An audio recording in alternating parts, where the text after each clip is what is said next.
कक्षा 12वीं वाले सभी बच्चों का भौतिक शास्त्र 13 फरवरी 2026 के लिए पेपर आ चुका है। माय डियर फ्रेंड्स, ये जो सेट पेपर में बता रहा हूँ, अब मैं आपको सेट सी बता रहा हूँ। प्यारे विद्यार्थियों, सेट ए और बी चैनल पर डल गए हैं, उन्हें आप देखेंगे और अपनी वार्षिक परीक्षा की तैयारी को मजबूत करेंगे। माय डियर फ्रेंड्स, अगर आप क्वेश्चन मिस करते हैं तो अब गलती आपकी होगी, इसलिए ये गलती ना करें।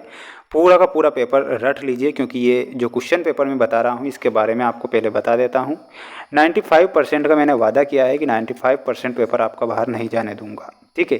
क्योंकि मेरे द्वारा सिर्फ आपको मोस्ट इम्पोर्टेंट क्वेश्चन पेपर बताए जा रहे हैं जो परीक्षा में बनते हैं, ऐसे प्रश्न बता रहा हूँ।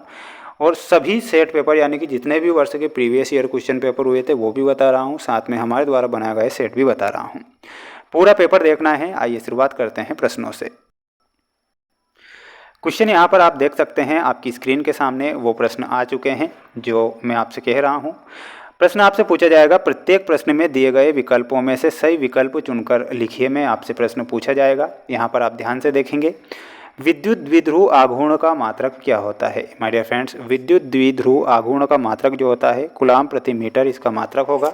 कूलाम प्रति मीटर आप करेक्ट उत्तर के रूप में ध्यान रखेंगे। माय डियर फ्रेंड्स, मेरी मेहनत अगर आपको अच्छी लगती है तो आप वीडियो को लाइक ज़रूर कर दीजिएगा, क्योंकि 95% का मैंने वादा किया है कि पेपर बाहर आपका नहीं जाने दूंगा और ऐसे प्रश्न बता रहा हूँ जो परीक्षा में बनते हैं। तरंग सदिश को व्यक्त किया जाता है, तो तरंग सदिश को किस प्रकार से व्यक्त किया जाता है, तो इसमें आपको ऑप्शन नंबर डी लिखना है, k बराबर 2π/λ, ठीक है। अगला प्रश्न दिया गया है आपकी स्क्रीन के सामने, आप देख सकते हैं। प्रश्न पूछा गया है आपसे, शुद्ध जल के लिए निरपेक्ष अपवर्तनांक का मान कितना होता है। तो शुद्ध जल के लिए निरपेक्ष अपवर्तनांक का जो मान होगा 1.33 इसका मान होगा। ये आप करेक्ट उत्तर के रूप में लिखेंगे। प्यारे बच्चों, चैनल को आप सब्सक्राइब जरूर कर लीजिए, क्योंकि आपका ये भाई आपके लिए दिल से मेहनत कर रहा है और आगे भी आपके लिए मेहनत करेगा। परमाणु क्रमांक से क्या तात्पर्य होता है। तो परमाणु क्रमांक से क्या तात्पर्य होगा, नाभिक में उपस्थित प्रोटॉनों की संख्या, ठीक है। तो ये आप लिखेंगे। एन प्रकार के अर्धचालक कैसे तैयार किए जाते हैं, पाए जाते हैं। तो अधिसंख्यक इलेक्ट्रॉन, तो अधिसंख्यक इलेक्ट्रॉन आप करेक्ट उत्तर के रूप में लिखना है। बढ़ेंगे अगले प्रश्न की ओर। अगला प्रश्न ये रहा आपकी स्क्रीन के सामने। प्रश्न आपसे पूछा गया है, धारा घनत्व का एसआई पद्धति में मात्रक क्या होता है। तो इसमें आपको लिखना है और वो हो जाएगा एम्पियर, लिख लीजिए सभी अपनी कॉपी में, है ना, एम्पियर प्रति मीटर स्क्वायर, मीटर स्क्वायर।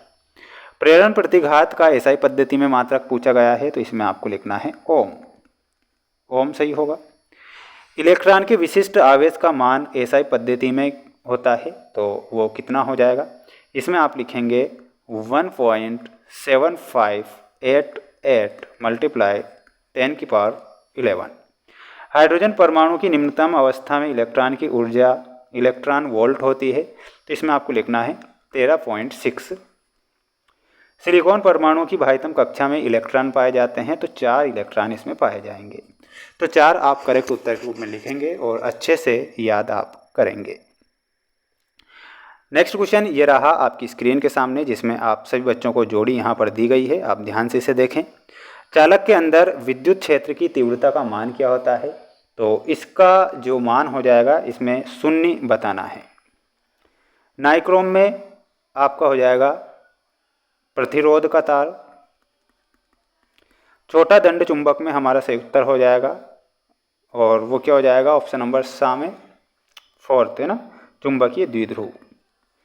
दृश्य प्रकाश किरणों के तरंगदैर्घ्य की कोटि जो होती है ऑप्शन नंबर 1 से मिलाना है, और अल्फा कण में हीलियम नाभिक से आपको मिलाना रहेगा, ठीक है। ये आपकी जोड़ी है आप सभी बच्चों की, आप इसे ध्यान से देखेंगे और अच्छे से आप पढ़ेंगे। अगला है, प्रत्येक कथन का एक वाक्य या एक शब्द में उत्तर दीजिए में चुंबकीय क्षेत्र में गतिशील आवेशित कण पर लगने वाले बल को क्या कहा जाता है। उसे बोला जाता है लोरेंज बल। तो यहाँ पर आपको क्या लिखना है, लोरेंज बल। संयुक्त सूक्ष्मदर्शी के अभिदृश्यक की आवर्धन क्षमता 6 तथा नेत्रिका की आवर्धन क्षमता 5 है, तो कुल आवर्धन क्षमता हो जाएगी 635। विकिरण की ऊर्जा तथा आवृत्ति में संबंध आपको लिखना है, तो संबंध क्या हो जाएगा, E बराबर HV, E बराबर HV। बीटा कण पर उपस्थित आवेश का मान बताइए, तो इलेक्ट्रॉन के आवेश के बराबर। तो इसमें आपको क्या लिखना है, इलेक्ट्रॉन के आवेश के बराबर,